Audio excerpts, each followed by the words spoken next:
যে প্ৰশ্ন উত্থাপন কৰিছে দিল্লীত হেনো হিন্দী বাঢ়ি থাকে তাত অসমীয়া ছাবজেক্ট কৰিব আহিছে আৰে মূৰ্খামিৰ এটা সীমা থাকে তোমালোকে অলপ বুজিবলৈ চেষ্টা কৰিব লাগে যে মই যিখন স্কুলত পৰীক্ষা দিছো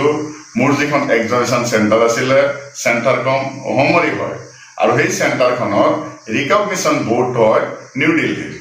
গতিকে মই যিখন চাৰ্টিফিকেট প্ৰভাইড কৰিছো সেইটো আমাৰ বৰ্ডৰ চাৰ্টিফিকেট হয় আৰু তাত উল্লেখ আছে যে মই অসমীয়া ছাবজেক্টত লিখা পঢ়া কৰিছো অৰ্থাৎ মই পাছ কৰিছো আৰু অসমৰ স্কুল কলেজসমূহত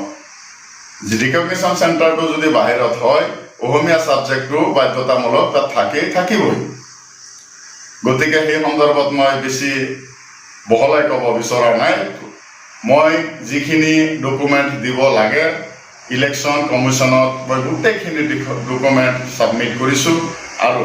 গোটেইখিনি ডকুমেণ্ট একটাকৈ তদন্ত কৰি পেলাই সকলো তদন্তৰ অন্তত যোৱাকালি মোক কণ্টেষ্টেণ্ট কেণ্ডিডেট হিচাপে চিলেক্ট কৰিছে 3-4জন মানুহে একলগ হৈ পেলাই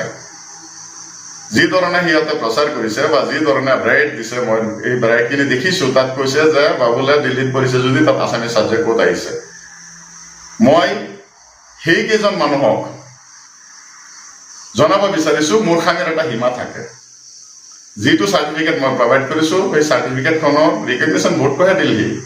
স্কুলখন অসমৰে স্কুল অসমীয়া মাধ্যমৰে এখন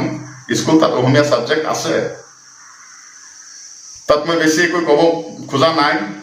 মই ভাবোঁ যে silent is the best answer গতিকে সত্যৰ সদায় জয় ৰাইজে জানে মই এই 2-এজন দালালৰূপী নেতাক প্ৰত্যুত্তৰ দিবলৈ গৈ সময়ে সময়ে তেখেতক মই গোটেইখিনি বস্তু জনাই থকাৰো মোৰ প্ৰয়োজন নাই আৰু মই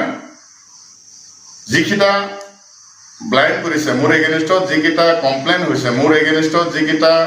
অভিযোগ আহিছে তাৰ ভিত্তিত গোটেইখিনি ডকুমেণ্ট ইলেকশ্যন কমিশ্যনাৰত ছাবমিট কৰিছোঁ আৰু তাৰ আধাৰতে যোৱাকালি সিদ্ধান্ত হৈছে বা ডিক্লেৰেশ্যন চিলেকশ্যন লিষ্টটো আমাৰ ইলেকশ্যন কমিশ্যনাৰে মুকলি কৰি দিবলৈ বাধ্য হৈছে যিয়ে নহওক চৰ্দাৰ ৰাইজ আপোনালোকে জানে যে এই ক্ষমতাত থকা বিজেপি চৰকাৰৰ লগতে আমাৰ কিছু আঞ্চলিক দলৰ নেতাকৰ্মীয়ে সিহঁতৰ লগত মিলি পেলাই কংগ্ৰেছ বিৰোধী কাম বহু আগৰে পৰা কৰি আহিছে নিৰ্বাচনতো কৰিব আৰু এতিয়ালৈকে কৰি আছে আৰু আপোনালোকে এটা জানে মোক বহুতে জনাইছে যে যিবিলাক মানুহে মোৰ এগেইনষ্টত গৈ প্ৰটেষ্ট কৰিছে সেইবিলাক মানুহ কেতিয়াও সমাজৰ ভাল কামত জড়িত নহয় সমাজত অপকামত লিপ্ত হোৱা তথা সিহঁতৰ এগেইনষ্টত বহুত ক্ৰাইম আছে বুলি মোক ৰাইজে জনাইছে অৰ্থাৎ মই জানিব পাৰিছোঁ যে বৰ্তমান যিকেইজন আমাৰ লহকৰ জিলা পৰিষদৰ বেছিতকৈ বেছি 15-20জন ল'ৰাই বিজেপিৰ লগত জড়িত হৈ আছে আৰু সেই প্ৰত্যেককেইজন ল'ৰাই ক্ৰাইমৰ লগতো জড়িত হৈ আছে বাকী ৰাইজৰ দলৰ নেতাকৰ্মীসকলে বিজেপিক হাতিয়াৰ হিচাপে ইউজ কৰি পেলাই তেখেতক আগত দি পেলাই বেগৰ পৰা তেখেতে ৰাজনীতিক ষড়যন্ত্ৰ চলাই গৈছে গতিকে চৰ্দাৰ ৰাইজ মই আপোনালোকক হাতযোৰ কৰি পেলাই অনুৰোধ জনাম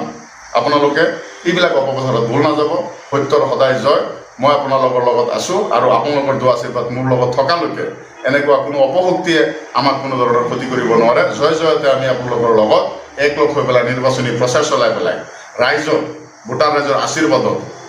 আপোনালোকৰ বহুমূলীয়া ভোট লৈ পেলাই নিৰ্বাচনতো মই